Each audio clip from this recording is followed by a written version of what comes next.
माननीय सांसद राज्यसभा दिलीप राय महोदय गतकाली बारिपदा ग्रस्त थे काली सौभिक को से टेलीफोन करते कटक जीवा रास्ता दे बारिपदा काली सौभिक विश्वाल चौधार कटक पक्षर ओमपी छकरे जस्ट सौजन्यमूलक साक्षात करते से बारिपदा जाऊँगी फेरिले तुम घर बाट दे फेरबी यह एक सौजन्यमूलक साक्षात था भल बहुत जेहेतु से निजे कही बारिपदा जाऊँगी फेरला बेले आसबि आसिक घर आड़े जी या कथा से कौन राज्यसभा इलेक्शन थिला आपण समर्थन करथिले एते सब प्रतिकूल परिस्थिति रे धन्यवाद निश्चय देथियो केवल कथा हूँ आसबार उद्देश्य है जेहेतु गोटे जाइए राज्यसभा भोट तेणु गोटे गोटे गोटे सौजन्यमूलक आलोचना था खाली जस्ट देखा करके जीवाई था अन्य किसी ना जेहेतु दिलीप राय बर्तमान प्राय नेतृत्व नाग बसिले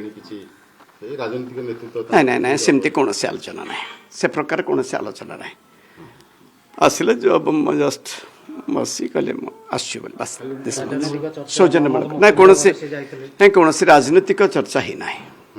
कौन से राजनीतिक आलोचना राजनीतिक तो व्यक्ति विशेष चर्चा केमती हबनी आपण ताको हेडउछन नहीं नहीं किछि राजनीतिक व्यक्ति विशेष सुनो आज पर्यंत जेते गुड़िए कथा कहे स्पष्टतार सहित कहे एवं ठीक कथा कहे राजनीति कथा आलोचना होते राजनीति कथा कही था जेहेतु काली से गला बेले बारिपदा ग्रस्त थिला बारिपदारू गला बेले मान्यवर विधायक चौधार कटक सहित ओमपी छकरे सौजन्यमूलक साक्षात थिला सेठी एवं सेठी कही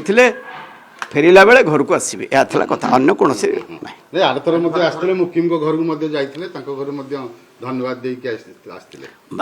तेणु सेमती से बुलुचंती जो माने तांको टिके सहयोग करिसंती तांको केवल बोली के एमती गोटे भल हला ता गोटे भल कथा खराब नहीं से टिके सहयोग करे आ प्रतिकूल परिस्थिति जाई सहयोग करे टिके तफात थाए कौन प्रतिकूल परिस्थिति प्रतिकूल परिस्थिति में जाई सौभिक विश्वाल तांको सहयोग करचंती प्रतिकूल परिस्थिति नहीं परिस्थिति तो जहाटा ठीक राजनीतिक जीवन भितर जोटा ठीक सेटा करा जाए एवं समस्त आपण माने जानती कौथिपाई सौभिक विश्वाल चौधार कटक विधायक तांको सहयोग करिछि तार मुख्य कथा थिला आपण मानु कहिछि।